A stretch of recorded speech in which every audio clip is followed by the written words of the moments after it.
De volta ao programa Conexão de hoje, sempre em nome de Unimed Marília, cuidar de você, este é o plano. Conosco também Oralsim Implantes Dentários, a rede de clínicas número 1 em implantes dentários no Brasil. Também está conosco aqui a companhia da Zelar, distribuidora de água, fone 3454-3330 e claro, a Proeste Nissan, na Tiradentes 1268, na Proeste Nissan, dá negócio. Esclerose múltipla é o tema do Conexão de hoje, com o professor Dr. Luiz Domingos Melges, que é professor da FAMEMA e também médico neurologista, está aqui para falar conosco sobre a esclerose múltipla. Doutor, eu fui para o intervalo mencionando essa questão da confirmação do exame, né, diagnóstico. Você pode lançar a mão do exame desse no primeiro sinal lá? Quer dizer... o que é importante é aquilo que eu coloquei, Marcos. Teve a neurite óptica, primeiro você faz a ressonância. A ressonância mostrou, pode ter aquela... Isso, que deu uma manchinha lá, branquinha, que sugere um processo inflamatório, imediatamente você colhe o líquor. O líquor vendo positivo nessa banda, você já começa a tratar. Veio negativo. Afastou o diagnóstico? Não afastou. Isso que é uma coisa extremamente... Que é aquele percentual que você falou. Isso. Então, o que a gente faz? Depois, passados 6 meses, repete a ressonância novamente e compara com a primeira para ver se mudou. Se mudou, apareceu uma nova lesão, você pode confirmar o diagnóstico. E se quiser, pode repetir novamente o líquido, porque ele pode mudar. Não necessariamente ele veio negativo na primeira vez, ele pode vir positivo na segunda vez, quando você faz o exame. Porque depende do período do processo inflamatório e imunológico para ele dar positivo ou negativo. Então, isso é extremamente importante entender, porque muitas vezes o paciente procura algum profissional e ele fala, deu negativo, pronto, você não tem a doença. Não. Hoje eles mostram que um líquor só negativo não afasta a possibilidade da doença. Você tem que dar um tempo e repetir mais adiante. E justamente que a gente está comentando com você, por que é a importância de fazer o diagnóstico? Questão do tratamento precoce. No passado, Marcos, era interessante, porque a doença, para você ter uma ideia, ela começou a ter uma mudança de 15 anos para cá. Até então não tinha tratamento. Até 15 anos atrás não existia nenhum tratamento para a esclerose múltipla. Não existiam esses medicamentos que bloqueiam essas células, esses anticorpos.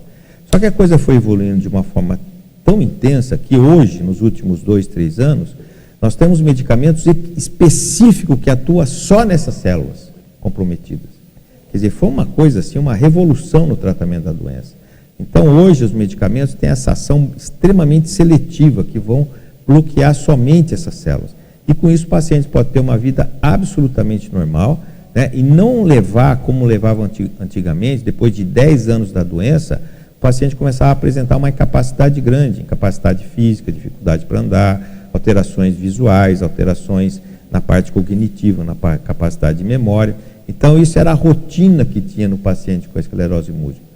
Por isso que muitas vezes, né, infelizmente, a gente ainda vê pacientes aí com a doença que evoluiu de uma forma agressiva, com uma incapacidade grande, e às vezes o paciente jovem, quando faz o diagnóstico e fica apavorado, porque ele entra na internet e vê esses pacientes com essa incapacidade avançada, ele acha que ele vai chegar naquele estado. Mas não, porque eu sempre explico isso, a doença mudou de uma forma assustadora o tratamento. Então, o controle hoje é completamente diferente de 10 anos atrás, não tem nada a ver. Esses últimos 5, 3 anos de mudança terapêutica foi uma revolução dentro da medicina, né? Uma coisa assim monstruosa. Agora, o que é importante quando você faz o diagnóstico? Você pensa na esclerose, afastar outras doenças. A gente tem que sempre ter o diagnóstico diferencial com outras doenças que podem simular também a esclerose múltipla. Então, nós temos obrigação de sempre, quando você faz a suspeita da doença, você tem que afastar outras doenças autoimunes e inflamatórias, que pode simular a esclerose múltipla. Senão eu acabo tratando de uma forma errada, eu acabo dando uma medicação que não seria tão eficaz, né? Tão eficaz ou propícia até para aquela doença, que poderia até piorar a doença se não for a esclerose múltipla. O diagnóstico tem que estar bem fechado. Tem que estar bem fechado. Mas o que é importante, então, quando a gente está falando sobre a doença? Primeiro, esse diagnóstico precoce. E os cuidados que você tem, você fala assim, é só tomar o medicamento que resolve? Não é isso. Né? Porque a partir do momento que você mudou o seu sistema imunológico, por algum motivo que alterou essa imunologia, né? O que vai acontecer? vai mexer com todo o seu organismo. Então, quando a gente vai começar um tratamento, você tem que orientar o paciente em relação à qualidade de vida, né? As mudanças de vida que esse paciente tem que ter, né? Em relação à alimentação, em relação a sono. Eu vou citar um exemplo. Esse final de semana nós estávamos em São Paulo, que houve o Congresso Brasileiro de Esclerose Múltipla. Todo ano tem esse congresso, foi o 20º já. E é interessante porque quando você compara com o primeiro que ocorreu, né, há 20 anos atrás, e esse, é uma coisa monstruosa em relação às mudanças, né, terapêuticas, mudanças, a melhora em relação à conduta da doença.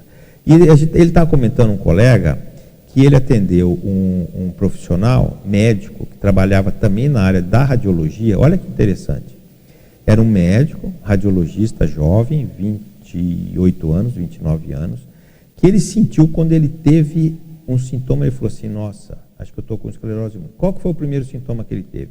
Porque quando a lesão aparece na região da medula, aqui cervical, a inflamação, em vez de aparecer primeiro no cérebro, aparece na medula, tem um sinal interessante, que quando eu abaixo o pescoço, dá um choque nas pernas. E ele estava trabalhando, quando ele abaixou o pescoço, deu choque. Ele falou, meu Deus, será que eu estou com a doença? Ele foi lá, ele fez a ressonância dele, e deu. Caramba. E deu a lesão. Com 29 anos. Mas veja que interessante, né? Porque ele estava numa cidade do interior, não estava em São Paulo, na capital. Ele foi consultar um neurologista da cidade dele, o cara falou, não pode ficar tranquilo, cara, isso não é nada, não. Isso aí vai passar, isso aí hoje não tem indicação de começar o tratamento, você pode ficar sossegado, vamos esperar um tempo. E ele acreditou no colega, né? E está errado, porque quando aparece já uma lesão na medula, você tem que tratar imediatamente, porque é um quadro mais grave.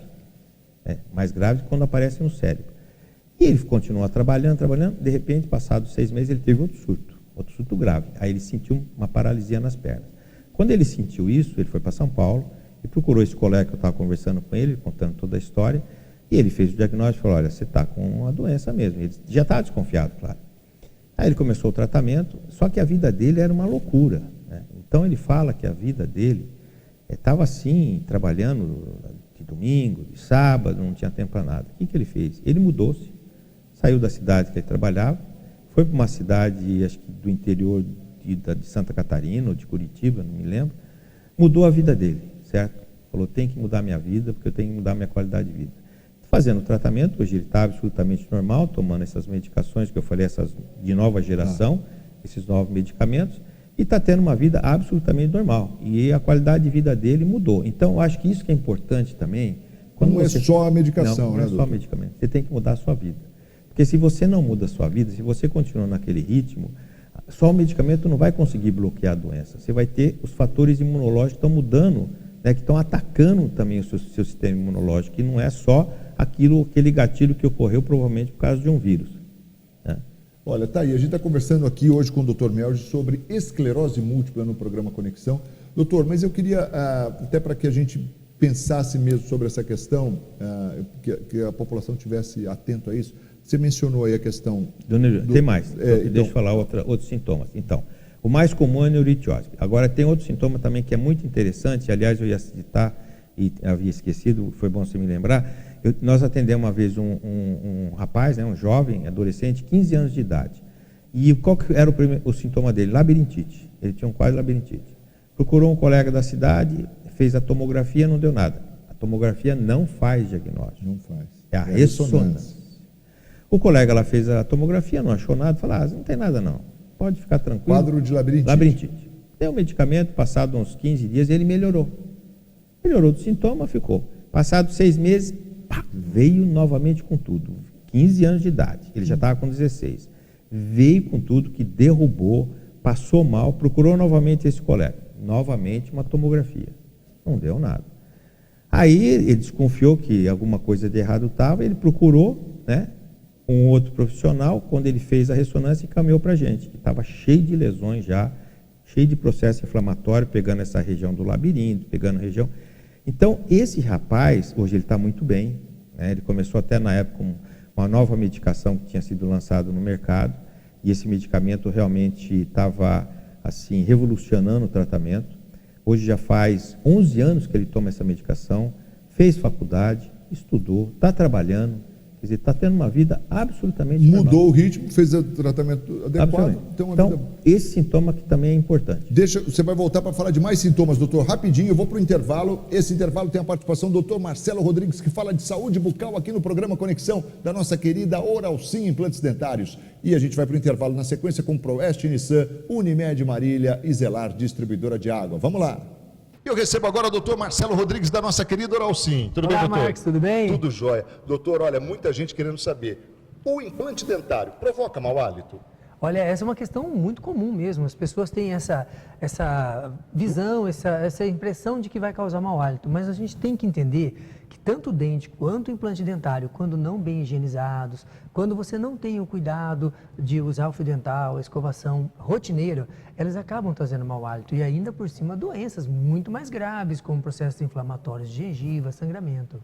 Então, na verdade, não é o implante, né? São a falta do cuidado ideal. Infelizmente, a gente tem que trazer para as pessoas cada vez mais o que faltou no passado, aquela orientação, como usar o fio dental, que é antes de fazer a escovação. Parece que é um desafio ainda as pessoas usarem da maneira adequada, né, doutor? Com certeza, as pessoas sofrem muito porque foi negligenciado a demonstração. Então, só se fala muito em use o fio dental, mas não fala como usar o fio dental. Então, o ideal é antes da escovação, passar o fio dental em frente ao espelho, fazer a escovação atingindo todos os lados do dente, que pra gente acabam sendo só 3, né? O de fora, o de dentro e o de cima. E aí fazer isso repetidamente. Então, é a hora que acorda, é depois do café da manhã, é após o almoço, após a janta, antes de deitar. Eu sempre brinco com os pacientes, nunca deite sem fazer o uso do fio dental, da escovação, e se puder encaixar um bochecho com antisséptico, vai ficar perfeito. O segredo está então na higienização, né, doutor? Isso é o segredo de tudo, e nada vai substituir aquilo que é tão perfeito. Não tem nada que substitua o que a natureza fez, que é o nosso dente natural. Mas tanto o implante quanto o dente merecem esse cuidado diário e que vão trazer à pessoa a oportunidade de viver toda a sua vida com esse elemento, curtindo todos os prazeres da família. Tire suas dúvidas com a Oral Sim, a rede de clínicas número 1 em implantes dentários no Brasil. Agende uma avaliação, 99600-2707. Obrigado, doutor, e até a próxima. Eu que agradeço, Marco. Uma ótima noite. Até já.